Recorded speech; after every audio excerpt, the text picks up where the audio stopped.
అంటే పూర్వీకులు పరంపరగా వారి యొక్క శ్మశానాలన్నీ ఇక్కడనే చేసేటువంటిది పరంపరగా కొనసాగుతుంది. అయితే మధ్యలో ఎవరో కబ్జా చేసుకుందని చెప్పి ఈ మధ్యకాలంలో ఇష్యూ ఇది మా గ్రేవ్ యార్డ్కు సంబంధించినటువంటి అంశం అని చెప్పి ఫైటింగ్ జరుగుతున్నటువంటి ధర్మిలా నిన్న మొన్న కూడా ఈ 3-4 రోజులుగా నేను టీవీలలో కూడా చూసాను.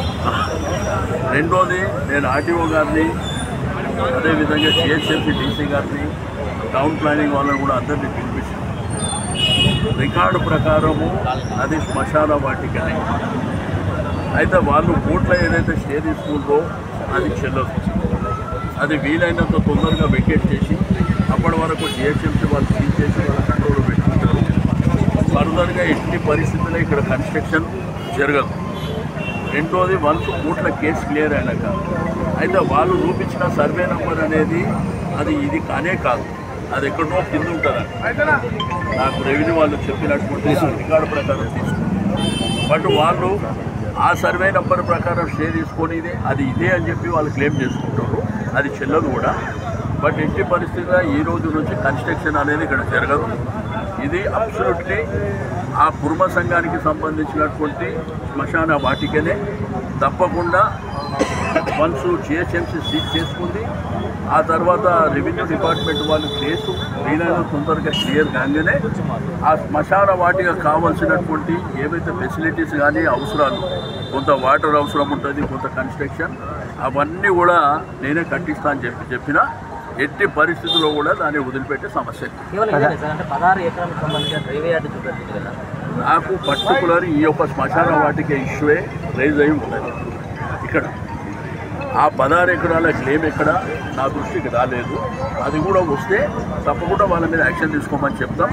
నేను కూడా గవర్నమెంట్ కూడా ఒక లెటర్ రాస్తాను. నాకేంటంటే ఏదైనా కానీ సీరియస్గా తీసుకునేటప్పుడు దాని పర్టికులర్స్ కావాలి. ఆ పర్టికులర్స్ ఇప్పుడు ఇది కూడా గ్రేవ్ యార్డ్ది నా నోటీస్కే రాలే. వచ్చిన తర్వాత నేను వెంటనే రెస్పాండ్ కావడము, ఇక్కడికి విజిట్కి వస్తా అని చెప్పడము.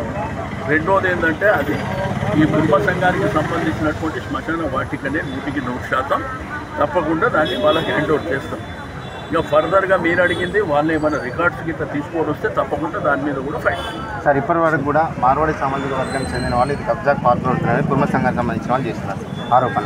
దీని వెనకాల పొలిటీషియన్స్ ఉన్నారని చెప్పని వాళ్ళు ఆరోపణ. ఎవరున్నా వదిలిపెట్టే సమస్యనే లేదా?